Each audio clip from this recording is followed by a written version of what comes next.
Hello everyone, दोस्तों मैं अरुण शर्मा। आप देख रहे हैं द सोच। दोस्तों इस वीडियो में बात करने वाले हैं शंकराचार्य के बारे में, जो बीजेपी को हमेशा घेरते रहते हैं। बीजेपी अब उन पे नित्य आरोप भी बढ़ना शुरू कर दिया है।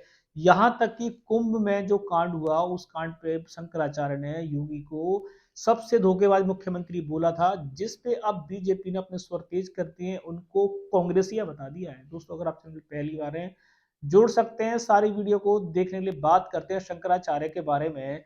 जो मंदिर के स्थापन से अब तक मोदी गवर्नमेंट के उनके तार नहीं मिले, जिसके चलते कुंभ में जो गड़बड़ हुई, भगदड़ हुई, उस पे भले ही किसी ने सवाल उठाए हो ना उठाए, पर शंकराचार्य ने जिस तरीके से मोदी और योगी गवर्नमेंट को लताड़ पे लताड़ लगाई थी, और मोदी का तो और योगी खल खुलकर जो विरोध कर रहे थे, उस पर देखा जाए तो बीजेपी ने अपना मुंह खोल दिया है। उन्होंने शंकराचार्य को अब कांग्रेसिया बता दिया है। अब बाबा भी बीजेपी और कांग्रेस के होंगे तो देश कैसे चलेगा। पर फिलहाल तो शंकराचार्य ने अब तक अपने तीखे बाण जारी रखे हुए हैं। वो कहते हैं कि बीजेपी गवर्नमेंट निकम्मी है, योगी को इस्तीफा दे देना चाहिए। इसके सियासी बाण आपस में चल रहे हैं। इन दोनों के चलते अब कांग्रेस या बीजेपी के प्रवक्ताओं ने कहा कि बाबा तो कांग्रेस से मंत्री ले रहा है। ऐसे नित्य आरोप लगाए गए शंकराचार्य पे। अब बीते दिनों की बात कर ले तो शंकराचार्य के कुंभ में टेंट में भी आग लगी है। कुछ उनके आगा पीछे कुछ एरियो में भी आग लगी है। तो अब इस पे कांग्रेसिया ये कह रहे हैं कि बाबा को परेशान बीजेपी कर रही है। अब दोनों का सियासी मुद्दा फिर गर्मा गया है। बाबा कहता है जनता की बात की, जनता में जो भगदड़ हुई, अगर बीजेपी चाहती तो समय रहते कंट्रोल किया जा सकता था। समय का अभाव इनके पास था। इन्होंने कहा था 100 करोड़ आएंगे, पर ये 10 करोड़ में खेल गए। इनकी व्यवस्था चरमराई हुई थी, जिसके चलते शंकराचार्य ने टिप्पणियां की। शंकराचार्य की टिप्पणियां योगी आदित्यनाथ को भारी पड़ी। उस पर बीजेपी हमलावर होनी शुरू हुई, पर शंकराचार्य के सामने योगी तो आए नहीं।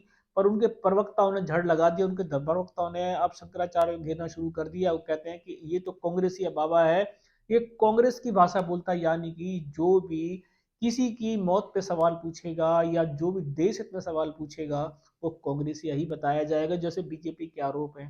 बीजेपी से जो भी कुंभ के बारे में बात करना चाहता है, जो सवाल पूछना चाहता है, वो कांग्रेसिया हो जाता है। ये तो सबसे बड़ा मुद्दा है कि जब जिस सरकार जो प्रदेश में फेल हो जाती है, अगर उससे कोई भी सवाल पूछे, चाहे वो बाबा हो चाहे वो नॉर्मल आदमी हो, तो वो क्या कांग्रेसिया हो जाएगा। तो बीजेपी को अपने मंथन करने की जरूरत है, न कि किसी पे उंगली उठाने की जरूरत। अगर बीजेपी के इतने पुख्ता इंतजाम होते तो इतनी बड़ी भगदड़ कांड कैसे हो जाता। और अगर किसी ने सवाल पूछे हैं, सवालों का जवाब देने से भागने की बजाय अगर आप उनको कांग्रेसिया बताओगे, तो सवालों से बीजेपी खुद घिरी रहेगी। अब उनके टेंट में जो आग लगी है, सडनली लगी है, वो अन्य स्रोतों से लगी है, उसके बारे में कुछ नहीं कहा जा सकता। पर जिस तरीके से अब कांग्रेस उन पे कहेगी कि बीजेपी ने कहा है, तो किसी भी राजनीति में बचना चाहिए।